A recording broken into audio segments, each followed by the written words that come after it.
It's amazing that you're still doing the business. Is it just you? My brother and I work together. Oh, wow. He's 10 years younger than me, but we work together.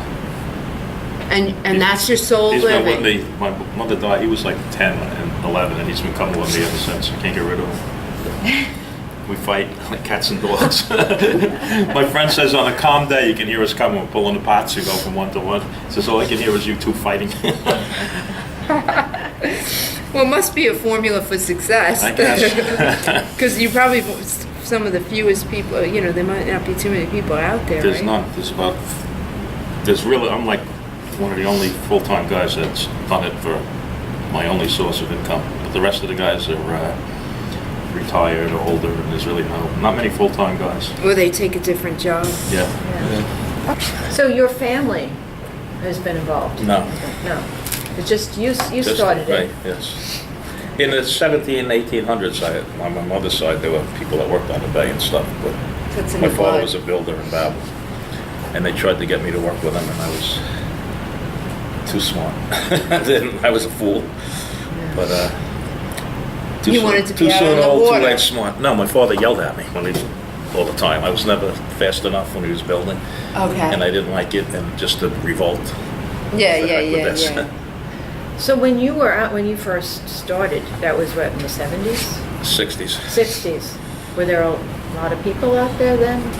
More? There weren't that many. It peaked in like the 70s. 70s? That's when the most. And now, did you the famed what's the name of the clam or the oyster, the blue point oyster? Were you getting those in that? No, that's the blue point oysters. The oyster industry died out in the 40s, but the Blue Points company owned the land on the bay bottom that was a patent from the King of England, and they had sole ownership of that land. Wow. Until they couldn't make it anymore. And I guess 8 or 10 years ago, the Nature Conservancy, they gave the land to the Nature Conservancy, and they've accomplished nothing. They're not seeding the beds or anything? There's something wrong with the water in Iceland. Oh, I was reading about that. Clams don't live. It's not pollution. Pollution's good for clams. They live the healthiest, and the thickest clams are in the polluted waters. Really? Well, that follows the... But is it safe to eat them? No. No. Their standards are so high that people do eat them, but I've heard, I guess some people get sick, but... Meaning if the water's polluted, the clams... Well, the clams and oysters hold everything in there. You eat the entire thing. Yeah. Like, if you eat a fish, you're just filleting the meat. You're not eating the entire system. Yeah. Well, I'll tell you what a friend of ours does. Before he eats clams, he takes them in a bucket. He's a chef, and he puts a layer of breadcrumbs on the top. And he leaves them in there for 24 hours, and then they have breadcrumbs. Are they steamers or hard clams? Maybe. For the kind you steam and dip in the butter? Maybe steamers. They do purge, and they taste delicious. That even hard clams. My brother does that. He puts them in the water, and at the end of 24 hours, there's a lot of muck and stuff in the bottom of the bucket. Yeah. They hold a lot of stuff. Yeah.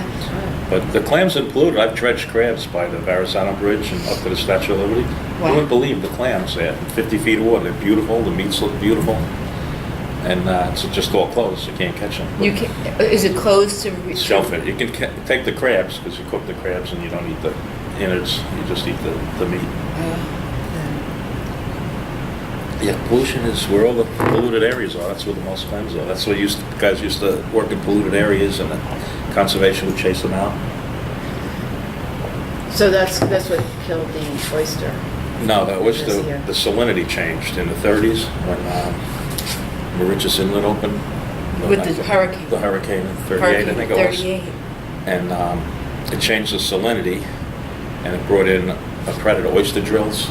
They're like a little snail about this big, and they drill holes into the oyster, and they'd suck the meats out, and it changed everything with no clams. No oysters, but underneath the oysters were clams, and people started clamming. And before that, the only clams guys would just go to Bayshore. The natural oyster beds ended at Nickel Point, with I think it's East Iceland, and from there to the west was clams. And the guys like the West Sayville Dutchman would clam with oyster in the winter. and go to clamming for the summer. Yeah, usually oysters. But But you're saying there was like a layer, like I know the oysters usually right on top. Yeah.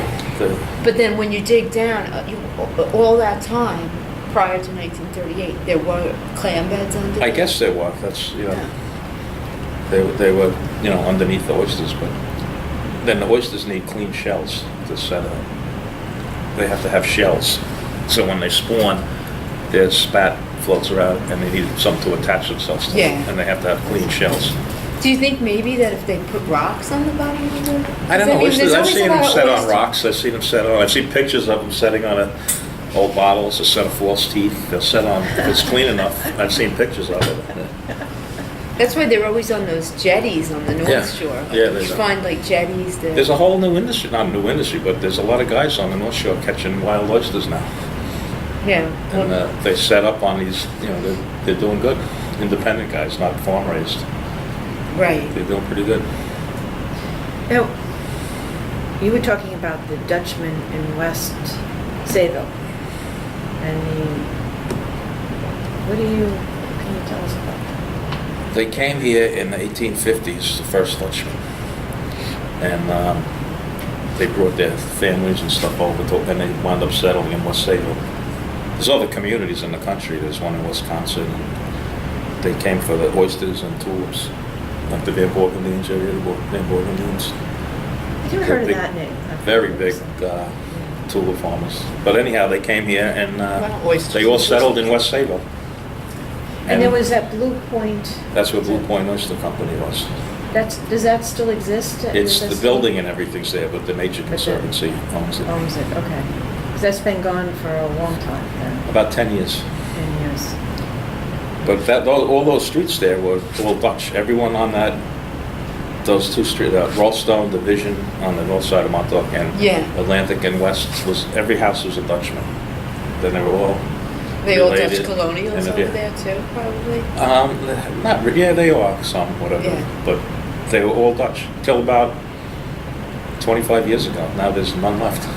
There's a couple there, but there's none that work on the water. Every one of them worked on the water. Yeah, our Every house patron there. was Westerbeke. Mr. But west of it, yeah. That was What a do you big know Dutchman. about them? They were He owned... involved in oysters. yeah, they had oyster lots. All those guys had little lots, like a couple acres How does each. that work? Like, They leased it from the town. Town of Islip leased the little lots. And like if you had a lot, and I had a lot, and you had a lot, and then you didn't want it, I would take yours.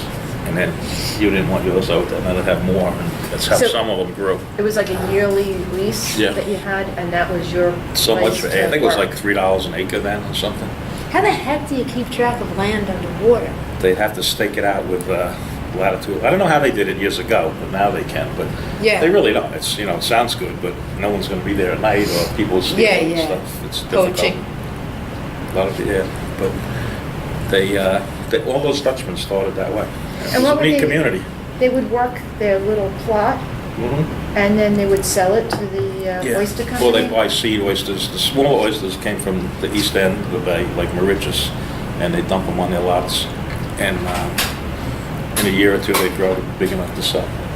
And then when that ran out, they got them from like Connetquot and other places. But they should be for everybody. Yeah. You never leased? No. Nope. I couldn't afford to. I'm lucky I could hang on as long as I did. Yeah, that's for sure. I mean, there's very few Not many people. clammers No, left. out of 1,000, there's maybe 2 guys that stuck it out. Yeah. But I didn't just clam. Once clamming got bad, I started the steamers. I did that for 20 years. I would churn them with an outboard motor on stand, and you move the motor forward, and it blows. It makes a trench, and the steamers lay in the trench and you scoop them up. But there's nothing in Great South Bay. There's no more steamers, no more scallops. Yeah, because on the North Clams. Shore, you can only get steamers By on hand. tides. Yeah, you have to bend over. and do it Like by low hand. So they tide. used to fish for scallops? Yeah, we used to do great scalping. But there's nothing lives from Babylon, actually the Oyster Bay line, there's about 3 guys that go in Babylon. They don't make much money. They make less than they did in 1966. Yeah. But there's about 3 or 4 tongas, and then you won't see another boat until you get to, I guess, Eastern Patchogue. is not a thing. You can't make, there's more clams in this room than there is in the town of Islip.